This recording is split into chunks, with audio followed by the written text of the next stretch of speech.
છે। સાવલીના ટીંબા રોડ પર Eicher truck પલટી હોવાની ઘટના સામે આવી।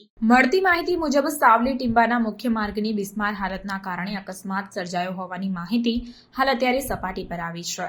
સાવલીના ભાદરવા ચોકડી પાસેથી પસાર થતી આઈસર ટ્રક ખાડાના કારણે પલટી ગઈ હતી।